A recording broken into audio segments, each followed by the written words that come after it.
Yes, students, thanks to all. Already I discussed in computer architecture that topic structure function, that is first unit, and second unit I already discussed a top level view of computer function and interconnection. Then I discussed what is cache memory and whole chapters of cache memory, then secondary memory. So today I am going to start I/O organization. See here, I/O organization. Very important for computer architecture, as well as it is also important for operating systems. So we concentrate on your topic. What is I/O organization? Already in a top level of computer function and interconnection, उसमें मैं बताया था कि I/O organisation क्या है. तो फिर से ये एक न्यू चैप्टर्स के रूप में मैं इसको समझा रहा हूँ. बहुत इंपॉर्टेंट चैप्टर है, बताया, क्योंकि ये जो है आर्किटेक्चर के लिए ही नहीं, ये ऑपरेटिंग सिस्टम के लिए भी उतना ही इंपॉर्टेंस है. So that you must have to concentrate on that topic, that I/O organisation.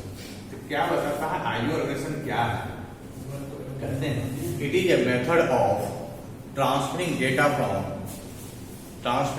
data from interface and storage to. It is a method of transferring data from interface and storage to external I/O device or vice versa. यहाँ देखिए दो terms है, क्या होता है? It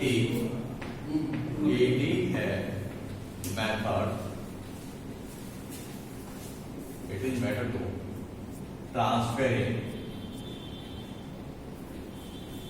data from interface storage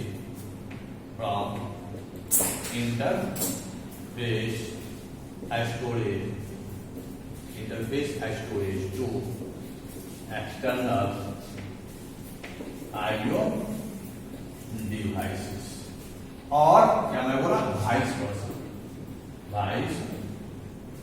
यहां देखिए दो टर्म आता है, एक्सटर्नल और क्या रहा, इंटरफेस स्टोरेज.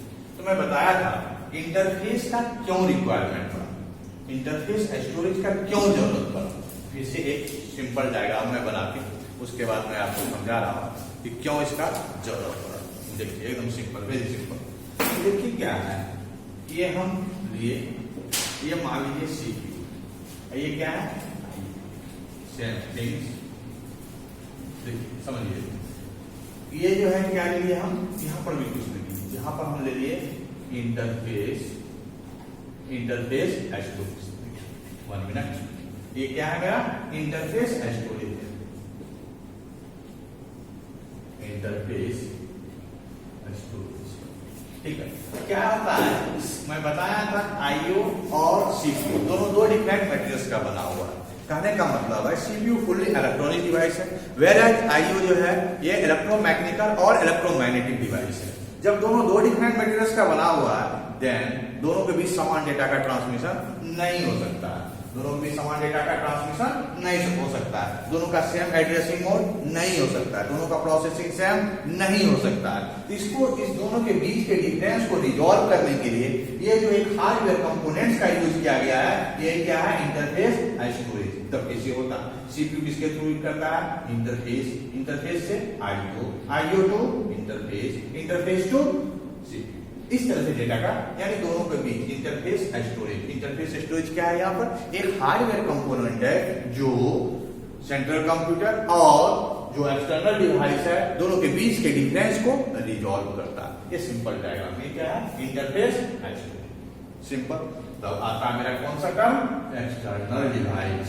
इसमें एक्सटर्नल डिवाइस क्या है, एक छोटा सा डायग्राम बनाएंगे, उसके बाद हम समझाएंगे एक्सटर्नल डिवाइस क्या है. एक्सटर्नल डिवाइस कितने टाइप में इसको बांटा है, ये मैंने तीन भाग में ले चला. एक हुआ ह्यूमन रीडेबल, दूसरा हुआ मशीन रीडेबल और तीसरा हुआ कम्युनिकेटिंग. तो ह्यूमन रीडेबल, हम लोग जो देखते हैं कीबोर्ड में जो डेटा है देख के समझ जाते हैं ना। उसके बाद मशीन रीडेबल, अगर मैग्नेटिक डिस्क में डेटा है आप क्या पढ़ सकते हैं? नहीं। मैग्नेटिक टेप में डेटा है क्या उसको रीड कर सकते हैं? नहीं। उसके लिए किसका जरूरत पड़ेगा? मशीन का जरूरत पड़ेगा। Through machine only you can, machine अगर मशीन लेते हैं, जैसे मैग्नेटिक डिस्क में डेटा है, डिस्क को जैसे डालेंगे तो मशीन के थ्रू हम उसको रीड कर सकते हैं। कम्युनिकेटिंग है जो कि यूज किया जाता है कम्युनिकेट करने के लिए, डेटा का ट्रांसमिशन करने के लिए। हम तीन तरह का देखेंगे, मेनली दो, इसमें से तीन मेन पढ़ेंगे हम। एक्सटर्नल डिवाइस, तो क्या है एक्सटर्नल डिवाइस? पहले एक छोटा सा डायग्राम बनाते हैं, उस डायग्राम को एक्सप्लेन करेंगे, उसके बाद हम इसको समझाएंगे कि कितने भाग में बांटा हुआ है। वेरी इजी, ये था आईओ डिवाइस, बहुत इंपॉर्टेंट, इजी बट इंपॉर्टेंट। सही है। क्या है दूसरा टॉपिक क्या लिया है? External devices. एक्सटर्नल डिवाइसेस, अब देखिए एक्सटर्नल डिवाइसेस क्या है। क्लियर? देखिए एक्सटर्नल, एक फिगर बना रहा है, ये हुआ मेरा कंट्रोल लॉजिक, कंट्रोल लॉजिक, ठीक, वेरी गुड। कंट्रोल लॉजिक, इसके आगे मैं देखिए क्या क्या लिया हूं, दो टर्म लिया हूं, एक है मेरा बफर और दूसरा उसके साथ जुड़ा हुआ है ट्रांसड्यूसर। ये क्या है? बफर, देख रहा है, ये क्या है? ट्रांसड्यूसर। अब डेटा का लेना देना या किसी ऑपरेशन परफॉर्म करता है, देखिए हम यहां पर जस्ट इसको हम जो है तुरंत ड्रॉ कर रहे हैं। देखिए क्या है, वेरी गुड। यहां पर क्या है देखिए, ये है किसके थ्रू ये कंट्रोल होता है? कंट्रोल फ्रॉम आईओ मॉड्यूल, ठीक है। ये कंट्रोल हुआ कि नहीं हुआ, इसका क्या शो करता है? Status, status to IO module, ठीक है। ये क्या है? डेटा का लेना देना करता है। क्या करता है ये? डेटा का लेना देना। किसके थ्रू करता है? डेटा किसमें लेता देता है? बिट्स में। डेटा किससे? डेटा टू और फ्रॉम लिख सकते हैं, टू और फ्रॉम आईओ मॉड्यूल, टू और फ्रॉम आईओ मॉड्यूल। और तीसरा मेरा है डेटा जो है बिट में, डेटा क्या होता है? बिट में ट्रांसमिट होता है। इसमें डेटा वही बिट में, टू और फ्रॉम लिख सकते हैं, टू और फ्रॉम इनवर्स। यहां देख रहे हैं ये डायग्राम तो बनाए एक्सटर्नल डिवाइस। एक्सटर्नल डिवाइस में क्या क्या देख रहे हैं? क्या क्या है? कंट्रोल लॉजिक है, उसके साथ क्या क्या जुड़ा हुआ है? बफर और ट्रांसड्यूसर। कंट्रोल लॉजिक का क्या काम है? कंट्रोल करना, डिवाइस के ऑपरेशन को कंट्रोल करना। किसके अनुसार वो कंट्रोल करेगा? According to IO module. कौन कंट्रोल करेगा? According to IO module. Control हुआ कि नहीं, ऑपरेशन परफॉर्म जो हो रहा है वो कंट्रोलिंग हुआ या नहीं, या ऑपरेशन परफॉर्म होना है तो उसका स्टेटस भी किसको देगा? ये आईओ मॉड्यूल। यहाँ पर मेन क्या देख रहा है? आईओ मॉड्यूल को देख रहा है। ये देखिए बार बार आईओ मॉड्यूल, ये देखिए आईओ मॉड्यूल, ठीक है। तो ये जो है external device mainly control logic, transducer और बफर, ये तीन चीज एसोसिएटेड इसके साथ जुड़ा हुआ है। कंट्रोल लॉजिक का काम है डिवाइस के ऑपरेशन को कंट्रोल करना अकॉर्डिंग टू, किसके अनुसार? Control from IO module. कौन करेगा? आईओ मॉड्यूल के अनुसार। स्टेटस भी किसको देगा? आईओ मॉड्यूल को देगा, ठीक है। ट्रांसड्यूसर क्या करता है? वन फॉर्म ऑफ एनर्जी को, इलेक्ट्रिक एनर्जी को some other form of energy में कन्वर्ट करता है। उसके साथ कौन जुड़ा हुआ? बफर जुड़ा हुआ। बफर का क्या काम है? उसको टेम्पोरली डेटा को स्टोर करना, डेटा को टेम्पोरली स्टोर करना। इस तरह से ये डायग्राम मैंने किसका बनाया? External device. अब एक्सटर्नल डिवाइस में बताया क्या है? तीन है, मैंने तीन हम लोग पढ़ेंगे। कौन कौन सा? ये देखिए वेरी सिंपल। फर्स्ट वन, पहला क्या बताया? Human readable.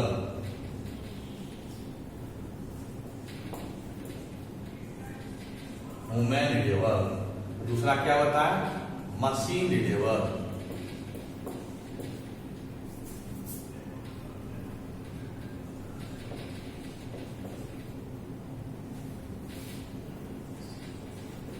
और तीसरा मैं बताया, तीसरा कम्युनिकेशन। तो देखिए ह्यूमन रीडेबल, ह्यूमन रीडेबल क्या है? द डिवाइस जिसको हम यूजर्स इजिली रीड कर सकता है। जैसे कीबोर्ड पे जो डेटा है उसको इजिली रीड कर सकता है, देखें और उसको रीड कर सकता है। प्रिंट आउट से जो डेटा निकलेगा उसको हम रीड कर सकते हैं, मॉनिटर को जो डेटा है उसको हम रीड कर सकते हैं। मशीन रीडेबल जिसको मशीन के थ्रू रीड कर सकते हैं, जैसे कि मैग्नेटिक डिस्क, मैग्नेटिक डिस्क में जो भी डेटा है उसको किसके थ्रू हमको रीड कर सकता है, मशीन के थ्रू इक्विपमेंट। उसी तरह से मैग्नेटिक में जो डेटा है उसको किसके थ्रू रीड कर सकता है, थ्रू इक्विपमेंट, डिवाइस। किसका जरूरत पड़ेगा, डिवाइस का जरूरत, कम्युनिकेशन करने के लिए, ठीक है, लेने और देने के लिए। इस तरह से हम तीन देखे, क्या, external devices, associated with control logic, transducer, buffer, as shown in the figure. The control logic is used to control the device operation, whereas transducer convert the electric energy to some other form of energy, whereas buffer associated with the transducer to execute temporary data. According to IO module, control from IO module, and status to IO module, data लेना देना IO module, simple diagram, very simple diagram. See now, ये हो गया external device. अब IO module क्या है, अब क्या देखा मैं, सबसे पहले क्या देखा, आईओ ऑर्गेनाइजेशन क्या है, उसमें से मैंने क्या देखा, इंटरफेस क्या है, उसके बाद क्या हम देख रहे हैं, एक्सटर्नल डिवाइस क्या है, ठीक है, उसके बाद हम देख रहे हैं आईओ मॉड्यूल क्या, क्या देख रहे हैं बेटा, आईओ मॉड्यूल। तो डायग्राम हम बना रहे हैं किसका, सिंपल डायग्राम आईओ मॉड्यूल का। देखिए आईओ मॉड्यूल क्या है, simple diagram, very simple diagram बनाना, वेरी सिंपल, ताकि बहुत इजी हो समझने के लिए, बहुत वेरी सिंपल। इसके अंदर हम क्या क्या लेंगे, डेटा को रखने के लिए डेटा रजिस्टर का यूज किया, इसका यूज किया, डेटा रजिस्टर, ठीक है, डेटा को रखने के लिए, डेटा है या नहीं उसके लिए किसका यूज किया, स्टेटस स्लैश कंट्रोल रजिस्टर, ठीक है। उसके बाद यहां पर क्या ले लिया हम, IO logic, input output logic, देख रहे हैं। उसके बाद ये क्या लिए, इसको दो भाग में, एक इसका इधर नाम दिए सिस्टम बस इंटरफेस,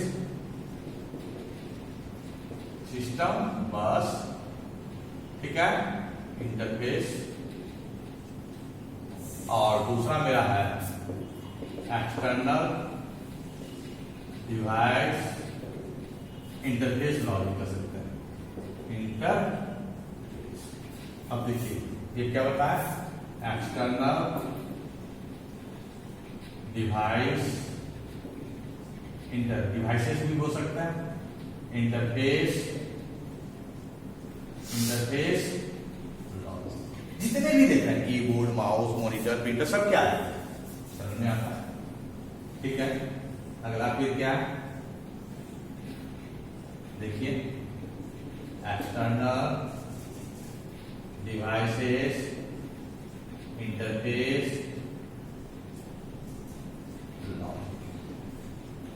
ठीक है। ये मैं बताया ऑपरेटिंग सिस्टम के लिए उतना ही इंपॉर्टेंस है जितना कंप्यूटर आर्किटेक्चर के लिए। इसलिए बार बार मैं यही बताता हूं, प्रैक्टिस बहुत जरूरी है, कंसंट्रेशन बहुत जरूरी है, इसलिए इसको बार बार देखना है आप लोगों को। सी बहुत इंपॉर्टेंस, लेकिन ये जब फिगर थ्रू समझिएगा बहुत इजी, सो दैट देखिए लगता होगा कि इतना ये सेम चीज क्यों लिख दिया, number of external devices you can use, लेकिन काम क्या है, मेन तीन ही होता, या तो डेटा का लेना देना, ठीक है, या कंट्रोल करना, या उसका क्या देखना, एस्पेक्ट्स। उसी तरह से इसमें भी नंबर बहुत सारे लगा देता है, डेटा बहुत सारा लगा देता है, पेन ड्राइव लगा देता है, कीबोर्ड लगा देता है, बहुत सारा एक्सटर्नल डिवाइस लगा देता है। क्या करते हैं इसको, या तो कंट्रोल करना, या क्या होता है, एस्पेक्ट्स। ये देख रहे हैं ये फिगर हम बताए, फिगर क्या करेंगे, आईओ मॉड्यूल्स का है। अब इसमें और बनाना, इसमें देखिए ये दे रहा है, ठीक है, इसमें ये देखिए इधर थोड़ा सा, ये बस लेते हैं, सिस्टम बस है, data lines, lines group of lines बस कहलाता है, डेटा लाइंस ये भी दे दीजिए आप, डेटा लाइंस, ठीक है, स्टेटस कंट्रोल रजिस्टर्स है, एड्रेस किस में लेता है, ये देखिए, इसको मैं शो कर देता हूं, डेटा स्लैश एड्रेस लाइंस, ठीक है, ये सिंपल मेरा डायग्राम बन गया। किसका है ये, आईओ मॉड्यूल का, बहुत सिंपल, वेरी इजी। तो आईओ मॉड्यूल क्या है, तो हम देखें आईओ मॉड्यूल क्या है। आईओ मॉड्यूल जो है ये जो है कंसिस्ट सिस्टम बस इंटरफेस और एक्सटर्नल डिवाइस इंटरफेस। सिस्टम बस हम बताए हुए हैं, क्या है सिस्टम बस, सिस्टम बस is nothing but a group of wires which is used to transmit data from one device to another device. It mainly consists of कौन सा, address bus, data bus and control bus. Address bus में क्या बताया था, address bus क्या होता है, one directional होता है, whereas data bus by directional होता है। कंट्रोल सिग्नल को जनरेट करने में मदद करता है, इवन डिवाइस के ऑपरेशन को कंट्रोल करने में कंट्रोल सिग्नल के थ्रू हो जाए, डिवाइस को कंट्रोल करता है।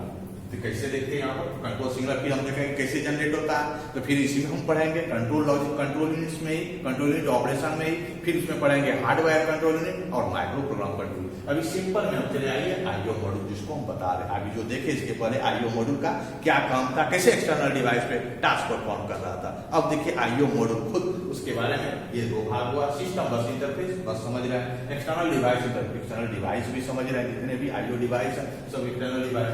इसमें देखिए डेटा को रखने के लिए किसका यूज किया गया, डेटा रजिस्टर का यूज किया। डेटा रजिस्टर में डेटा आया कि नहीं उसको देखने के लिए किसका यूज किया गया, स्टेटस रजिस्टर और कंट्रोल रजिस्टर का यूज किया। कहां जुड़ा हुआ है, IO logic, input output logic से। वेरियस एक्सटर्नल डिवाइस इंटरफेस में क्या देखें, एक्सटर्नल डिवाइस इंटरफेस लॉजिक, ये बहुत सारा हम लगा सकते हैं, बहुत सारा। काम क्या में है, डेटा की या तो लेना देना या उसको कंट्रोल करना या उसका स्टेटस देखना। ये भी किससे है, ऑपरेशन कहां से ये सब परफॉर्म हो रहा है, आईओ लॉजिक से। मैं पार्ट इसका यहां पर से आईओ लॉजिक से है। ये मेरा किसका हुआ, आईओ मॉड्यूल्स का हुआ। Very good. अगला मेरा क्या है, आईओ टेक्निक्स। यहां तक कहीं किसी को दिक्कत नहीं, चलिए बहुत अच्छा, बहुत बढ़िया। आईओ टेक्निक बहुत important, IO techniques. IO techniques क्या है, ये है बहुत इंपॉर्टेंस। आईओ टेक्निक्स में लोग चलाएंगे, फिगर को देखिए, समझिए और उसी को लिखने का कोशिश कीजिए, बस जितना सिंपल में आप लिख सकते हैं। ठीक है, एक दो बार प्रैक्टिस करने के बाद बहुत इजी हो जाएगा, बहुत इजी हो जाएगा। ठीक है, तो ये मेरा क्या है अगला, आईओ टेक्निक। आईओ टेक्निक्स क्या है, आईओ टेक्निक्स में तीन हम लोग पढ़ेंगे। पहला पढ़ेंगे प्रोग्राम आईओ मोड, बहुत importance, program IO mode data transmission के लिए। दूसरा इसी में पढ़ेंगे interrupt driver, interrupt driver mode, और इसको हम बोलते हैं, दूसरे भाषा में भी बोल सकते हैं इसको, इंटरप्ट इनिशिएटेड मोड,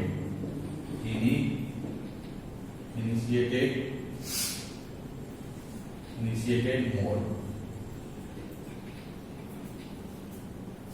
तीसरा जो है, नाम बहुत बार सुने होइएगा आप लोग, डीएमए, डायरेक्ट मेमोरी एक्सेस।